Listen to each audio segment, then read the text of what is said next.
అగ్రరాజ్య America అధ్యక్షుడు Donald Trump వైఖరి వల్ల, ఆయన నిర్ణయాల వల్ల, ఆయన మాట తీరు ప్రవర్తన వల్ల ప్రపంచ దేశాలు ఇబ్బందులు ఎదుర్కొంటూ ఉన్నాయి, చికాకు కూడా పడుతూ ఉన్నాయి. డొనాల్డ్ ట్రంప్ అవలంబిస్తున్నటువంటి విధానాల వల్ల మూడవ ప్రపంచ యుద్ధం తథ్యం అనేటువంటి ప్రచారం ఇప్పుడు ఊపందుకుంది.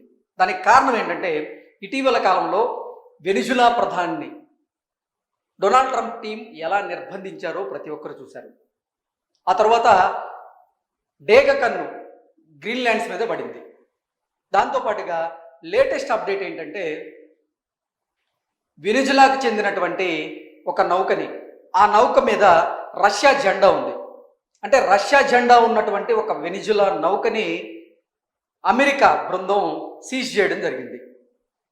అది ఇప్పుడు తీవ్ర ఉద్రిక్తత అయితే దారితీస్తూ ఉంది. దానికి కారణం ఏంటంటే, అట్లాంటిక్ మహాసముద్రంలో ప్రయాణం చేస్తున్నటువంటి రష్యా జెండాతో ఉన్నటువంటి వెనిజులా నౌకని అమెరికా సీజ్ చేయడం జరిగింది. దాని మీద రష్యా తీవ్రంగా స్పందించి అమెరికాని హెచ్చరించేటువంటి ప్రయత్నం చేసింది. దానికి కారణం ఏంటంటే, అసలు రష్యాకి చెందినటువంటి నౌకని మీరెలా అట్లాంటిక్ మహాసముద్రంలో ఆపుతారు? మాతో పెట్టుకోకండి, మా నౌకల్ని గనక మీరు ఆపితే మేము కూడా అమెరికా నౌకల్ని ఆపాల్సి ఉంటుంది అంటూ రష్యా ఉన్నతాధికారులు అయితే అమెరికాని హెచ్చరించేటువంటి ప్రయత్నం చేస్తూ ఉన్నారు. అంటే డొనాల్డ్ ట్రంప్ ఇటు రష్యాతో గొడవలు, వివాదాలు, ఇటు భారత్తో వివాదాలు దేనికంటే, రష్యా దగ్గర నుంచి భారత్ చమురును కొనుగోలు చేస్తుందనేటువంటి కారణం చూపించి ఆ అగ్రరాజ్యమైనటువంటి అమెరికా భారత్ మీద భారీగా సుంకాలు విధించింది. ఇప్పుడు లేటెస్ట్ అప్డేట్ ప్రకారంగా భారత్ మీద 500% సుంకాన్ని పెంచేలాగా బిల్లు రాబోతుందని, ఆ బిల్లుకి డొనాల్డ్ ట్రంప్ గ్రీన్ సిగ్నల్ ఇచ్చారన్నట్లుగా లేటెస్ట్ వార్త. సో ఇటు భారత్తో వివాదాలు, అటు రష్యాతో వివాదాలు, ఇక ఇరాన్ ఇరాక్తో వివాదాలు, ఇటు పోతే వెనిజులాతో వివాదాలు. డెన్మార్క్ ప్రధాని కూడా ఇప్పుడు ప్రధాని అంటే అగ్రరాజ్య అమెరికా అధ్యక్షుడైనటువంటి డొనాల్డ్ ట్రంప్ని హెచ్చరించేటువంటి ప్రయత్నం అయితే చేస్తోంది. ఇలా ప్రతి దేశాన్ని కూడా నిర్బంధించాలని డొనాల్డ్ ట్రంప్ ప్రయత్నం చేయడం, ఆ ప్రయత్నం విఫలం అవ్వడం, ఆయా దేశాల నుంచి ప్రతిఘటన రావడం, ఇవన్నీ మనం చూస్తూనే ఉన్నాం. అసలు లేటెస్ట్ అప్డేట్ ప్రకారంగా రష్యా నౌకని అమెరికా ఎందుకు ఆపింది అనేది మనం పూర్తి స్థాయిలో విశ్లేషణ చేసుకునేటువంటి ప్రయత్నం చేద్దాం. రష్యా జెండాతో ఉన్నటువంటి వెనిజులా చమురు నౌకను అమెరికా సీజ్ చేయడంతో ఉత్తర అట్లాంటిక్ మహాసముద్రంలో ఉద్రిక్తత నెలకొంది. ఈ ఘటనపై ఇప్పటికే పుతిన్ సర్కార్ తీవ్ర ఆగ్రహం వ్యక్తం చేస్తుంది. తాజాగా రష్యా చట్ట సభ్యుడు ఒకరు దీనిపైన మాట్లాడుతూ అగ్రరాజ్యానికి గట్టి హెచ్చరికలు అయితే చేయడం జరిగింది. అవసరమైతే అమెరికా పడవలను ముంచేస్తామంటూ కూడా రష్యాకు చెందినటువంటి అధికారి హెచ్చరించేటువంటి ప్రయత్నం చేస్తూ ఉన్నారు.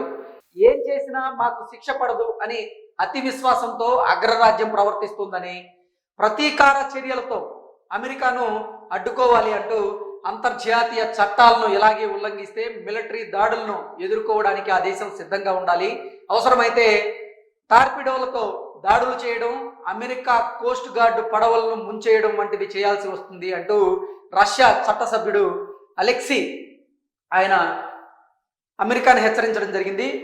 నౌక సీజ్ కనుక మనం చూసుకున్నట్లయితే, ఈ నౌక స్వాధీనానికి సంబంధించినటువంటి వీడియోను యుఎస్ కోస్ట్ గార్డ్ విడుదల చేసింది. అమెరికా రక్షణ శాఖ అలాగే తీర రక్షణ దళం సంయుక్త ఆపరేషన్ నిర్వహించి రష్యా నౌక అంటే పాత పేరు బెల్లా 1 దాన్ని సీజ్ చేసినట్లుగా అందులో పేర్కొనడం జరిగింది. అమెరికా భద్రత, అంతర్జాతీయ చట్టాలను పరిరక్షించేందుకే తమ ప్రభుత్వం నిరంతరం కృషి చేస్తుందని రాసుకొచ్చింది. ఐస్లాండ్ దక్షిణ తీరానికి 190 మైళ్ళ దూరంలో ఈ నౌకను స్వాధీనం చేసుకున్నారు. హెలికాప్టర్ నుంచి అమెరికా మొరీళ్లు అంటే సైనిక సిబ్బంది నౌకపైకి దిగి అందులోని సిబ్బందిని అదుపులోకి తీసుకున్నారు. ఈ ఆపరేషన్కి బ్రిటన్ కూడా సహకరించడం గమనార్హం. అమెరికా ఈ దాడి చేసేటువంటి సమయానికి రష్యా దళం అక్కడికి సమీపంలోనే ఉన్నట్లుగా సమాచారం. దీంతో పాటుగా ఏ దేశపు జెండా లేనటువంటి మరో నౌక సోఫియాను కూడా అమెరికా దళాలు సీజ్ చేసినట్లుగా అమెరికా యుఎస్ కోస్ట్ గార్డ్ అయితే ప్రకటించడం జరిగింది. దీంతో ఇప్పుడు అమెరికా మీద రష్యా మండిపడుతూ ఉంది. అలాగే ఇటీవల కాలంలో డొనాల్డ్ ట్రంప్ భారత ప్రధాని నరేంద్ర మోదీని కూడా హెచ్చరించేటువంటి ధైర్యం అయితే చేశాడు. అంటే ఇప్పటికీ కూడా భారత్ రష్యా దగ్గర నుంచి చమురును కొనుగోలు చేస్తుంది. ఇదే గనక కంటిన్యూ చేస్తే రాబోయేటువంటి రోజుల్లో భారత్ మీద ఎక్కువగా సుంకాలు విధిస్తామంటూ కూడా బెదిరించేటువంటి ప్రయత్నం చేశారు. అయితే భారత ప్రధాని నరేంద్ర మోదీ గారు ఆ బెదిరింపులను అసలు పట్టించుకున్నటువంటి దాఖలాలే లేవు. ఎందుకంటే ఆ బెదిరింపులు ఉడతూపులుగానే భారత ప్రధాని అయితే చూడడం జరిగింది. సో మొత్తంగా చూసుకున్నట్లయితే అటు చైనా మీద వాణిజ్యానికి సంబంధించినటువంటి ఈ యుద్ధాన్ని చేయడం అమెరికా, అలాగే ఇటు భారత్తో కూడా సుంకాలకు సంబంధించినటువంటి వివాదాన్ని పెట్టుకోవడం, ఇలా ప్రతి దేశంతో కూడా అమెరికా ఇప్పుడు కయ్యానికి కాలు దూవుతున్నటువంటి నేపథ్యంలో అమెరికాకు కూడా కొన్ని దేశాలు అయితే సపోర్ట్ చేస్తూ ఉన్నాయి.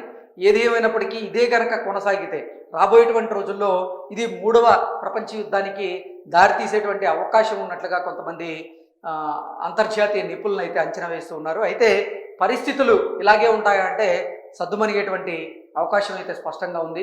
ఈరోజు పాకిస్తాన్ చూసుకున్నట్లయితే భారత్ మీద కూడా అంటే భారత్ మీద రెచ్చగొట్టేటువంటి వ్యాఖ్యలు చేస్తూ ఉంది. అంటే భారత్ మీద మేము ఎప్పుడైతే దాడులు చేసామో ఆ దాడుల తర్వాత మా క్షిపణులకి మంచి డిమాండ్ పెరిగింది అన్నట్లుగా ఈరోజు పాకిస్తాన్ నేతలు మాట్లాడడం కూడా నిజంగా ఇవన్నీ పరిణామాలను చూస్తూ ఉంటే 3వ ప్రపంచ యుద్ధం తప్పదా అన్నట్లుగా కొంతమంది అయితే అభిప్రాయాన్ని వ్యక్తం చేస్తున్నారు. పరిస్థితులు ఇలాగే ఉంటే మాత్రం తీవ్ర స్థాయిలో ఇది ప్రతిఘటించేటువంటి అవకాశం ఉంది అనేటువంటి సంకేతాలు అయితే బలంగా కనపడుతూ ఉన్నాయి. Thank you so much.